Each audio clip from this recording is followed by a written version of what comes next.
My stay in the hospital wound up being about 8 days. I was very blessed to be able to get home within that length of time. I did really well. But, you know, I got a big smile on my face right now. I got my makeup on, but that doesn't mean there weren't bumps along the way.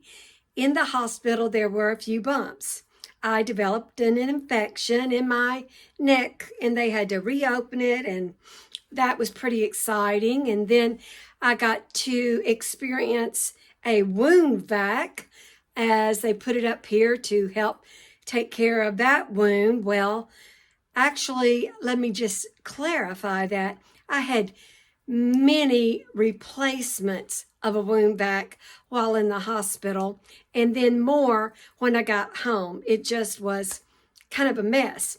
I also got the to have a PICC line to take care of the infection, which had to be on antibiotics like 6 weeks or so.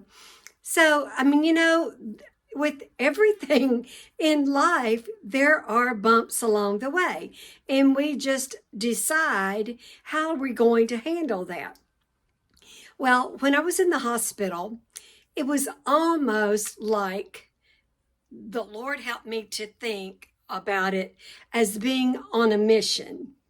My mission was, okay, I've been through this, but Judy, what are you going to do with it? You don't have to wait till you get home. Be on mission right where you are. So I thought, in my state of mind, I had to get up. They had to help me walk around and do those things. So my mission was, whenever someone, a nurse or whoever, doctor, would come into the room, I would try to bring joy somehow or another.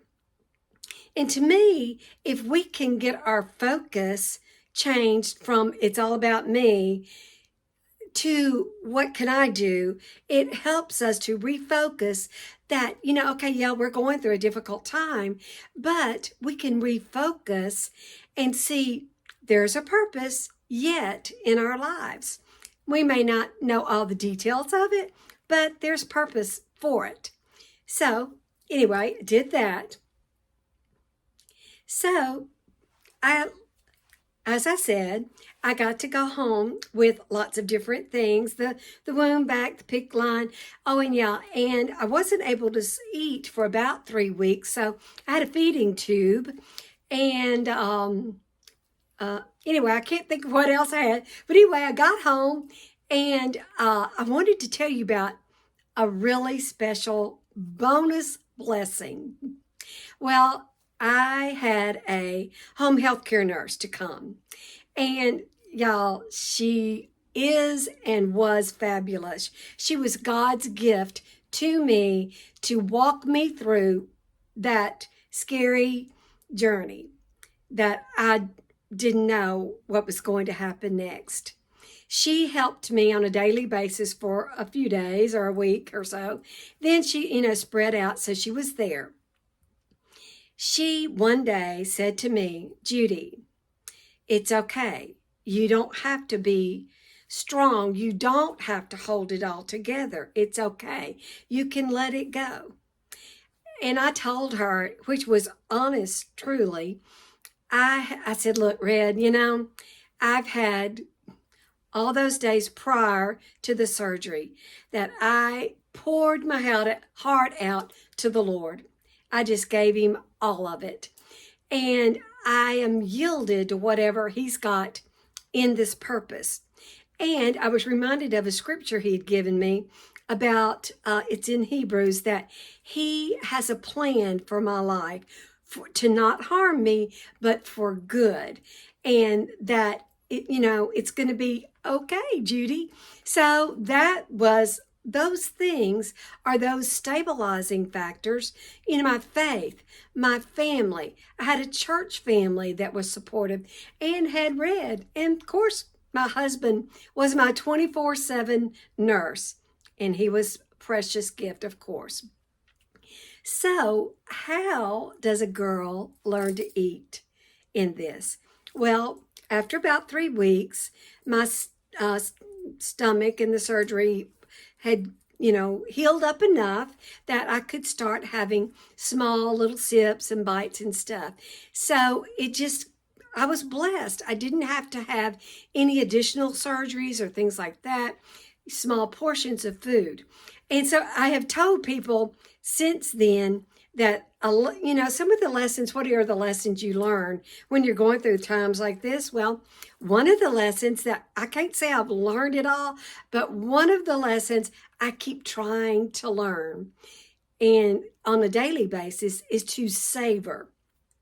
You know how you savor a bite of food, it's just delicious and you just enjoy every little aspect of it. Well, food was kind of like that at that point for sure. But not only was food something I could savor, I learned to savor my life.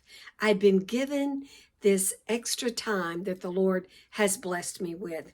Not only that, He had given me, I am savoring the moments with God that I can commune with Him, and He can help me to focus my life in maybe in new areas that I hadn't dreamed of.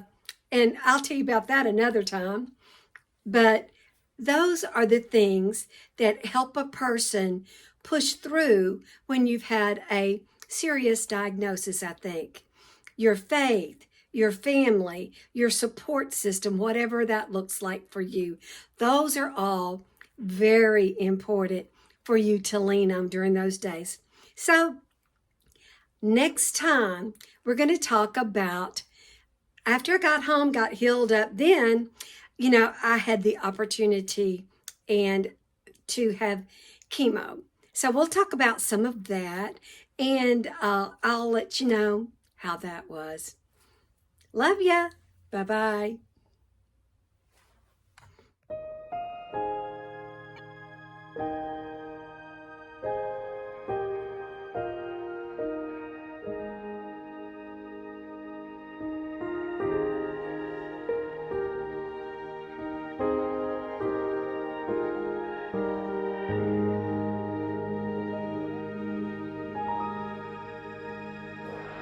You are fair.